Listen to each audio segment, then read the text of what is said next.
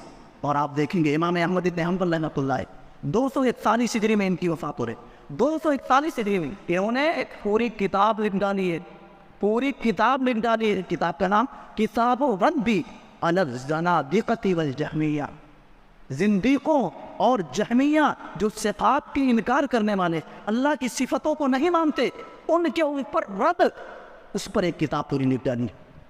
امام دارمی رحمۃ اللہ علیہ کو کون نہیں جانتا؟ 280 ہجری میں، یہ 1445 ہجری چل رہی ہے، اور 280 ہجری میں امام دارمی رحمۃ اللہ علیہ کی وفات ہو گئی۔ انہوں نے ایک کتاب لکھی ہے کتاب الرد علی الجہمیہ، جہمیہ کے اوپر رد، اس پر پوری کتاب۔ جہمیہ ایک فرقہ ہے، گمراہ فرقہ، جو اللہ کے اسما کو مانتا ہے، یہ فرقہ اللہ کی تمام صفتوں کی نفی کرتا ہے، اللہ کی صفتوں کو مانتے نہیں، اللہ سمیع ہے نہیں مانتے، اللہ بصیر ہے نہیں مانتے، اللہ حسا ہے نہیں مانتے، اللہ اسنتا ہے نہیں مانتے، اللہ بلندی پر ہے نہیں مانتے۔ جہمیہ پر رد کیا، وہ پوری کتاب لکھوانی، یہ کوئی نئی بات نہیں تھی، آج کوئی کھڑا ہو کے رد کر رہا ہے کسی باطل فرقے پر، کسی یوٹیوبر پر، کسی مقرر پر، کسی مصرح پر جو بذات مصرح دکھ رہا ہے، تو یہ غلط کر رہا ہے، یہ غلط کر رہا ہے، غلط نہیں ہے میرے۔ آپ کو پتا ہوگا علامہ ابن تیمیہ رحمۃ اللہ علیہ نے صوفیوں پر رد کیا، کتاب کیا لکھی؟ 728 ہجری میں ان کی وفات۔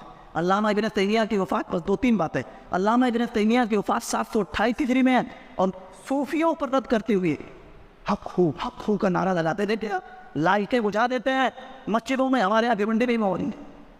یہ صوفیت نبی سے نہیں ہے، صحابہ سے نہیں ہے، ان پر رد کرتے ہوئے امام ابن تیمیہ رحمۃ اللہ علیہ نے کتاب لکھی الاستقامہ، الاستقامہ رافضیوں پر، شیعوں پر رد کرتے ہوئے علامہ ابن تیمیہ نے کتاب لکھی ہے منہاج السنہ. اشاعرہ پر رد کرتے ہوئے امام ابن تیمیہ رحمۃ اللہ علیہ نے کتاب لکھی ہے التدمریہ. اور امام رازی تفسیر رازی والے رائے کی بنیاد پر تفسیر کی ہے. بڑے سارے خلل ہے. مفاتیح الغیب رازی کی کتاب ہے جس کو تفسیر رازی عام انداز میں کہا جاتا ہے. مفاتیح الغیب اصل عنہ اس کا. اور رازی جو ہے رحمۃ اللہ علیہ ان پر علامہ ابن تیمیہ نے رد کرتے ہوئے کتاب لکھی ہے بیان و تلبیس الجہمیہ. بیان و تلبیس الجہمیہ نام کی پوری کتاب لکھ ڈالی. اور آپ کو پتہ ہے ایک شخصیت گزری ہے علامہ ثناء اللہ امرتسری کی، جانتے ہیں؟ وہ مرزا غلام احمد قادیانی انگریزوں کا دلال تھا جس نے اپنے آپ کو نبی ہونے کا دعویٰ کیا تھا. کون آیا تھا میدان میں؟ کون آیا تھا میدان میں؟ علماء خاموش سے نہیں، علماء نے کوششیں کی. سب سے بڑھ کر کوششیں کرنے والے کون تھے؟ علامہ ثناء اللہ امرتسری رحمۃ اللہ علیہ. مباہلہ کیا کہ اگر تو سچا ہے تو تو زندہ رہے گا، تیری زندگی میں میری موت ہو جائے. اللہ سے دعا کیا اور اگر میں سچا ہوں تو میری زندگی میں تیری موت ہو جائے. اور چند مہینوں کے بعد مرزا مر گیا. جلاب کی شکایت، جلاب کی شکایت، اور اسی حالت میں اس کی موت ہو گئی. اور شیخ ثناء اللہ امرتسری رحمۃ اللہ علیہ زندہ رہے، کئی سالوں تک زندہ رہے. عیسائیوں سے مناظرہ کرنے کے لیے تمام مسلک کے لوگ، مسلک احناف، دیوبند کے پڑھے ہوئے تھے. آپ کو اس کو وہاں سے ان کو نکال بھی دیا گیا، سرٹیفکیٹ بھی نہیں دی گئی تھی، آن ریکارڈ موجود ہے دن رات. اور بعد میں جب مناظرے کے لیے چیلنج کیا گیا دیوبند کے بڑے علماء کو تو انہوں نے کہا یہ سب کے بس کی بات نہیں ہے. اس کام کے لیے اگر کوئی ہے تو اللہ کی نشانیوں میں سے ایک نشانی ثناء اللہ امرتسری. ان کو بلایا گیا، الہ آباد اسٹیشن پر پہنچے، وہاں مناظرہ ہوا. انہوں نے کہا اگر سامنے والا پوچھ لے گا کہ میری سرٹیفکیٹ کیا، میں کیا ہوں، میری اہلیت کیا ہے، صلاحیت کیا ہے، تو کم سے کم ڈگری تو مجھے دے دو. وہاں کے علماء نے کہا بالکل آپ آئیے، آپ آئیے، آپ کی ڈگری مل جائے گی. اور پہنچے. الحمدللہ اللہ نے فتح سے ہمکنار کیا. ان کو خوشی میں ہاتھی پر بٹھا کے پورے الہ آباد میں گھمانے کی بات آئی. کہا اس کا اہل میں نہیں، میرے اساتذہ دیوبند کے علماء ہمارے یہاں موجود ہیں، ان کی تکریم کرو. میں تو ایک ادنا طالب علم. عیسائیوں کے خلاف کھڑے ہو گئے، سناتنیوں کے خلاف کھڑے ہو گئے. علامہ ثناء اللہ لکھا بھی اور مناظرہ بھی کیا.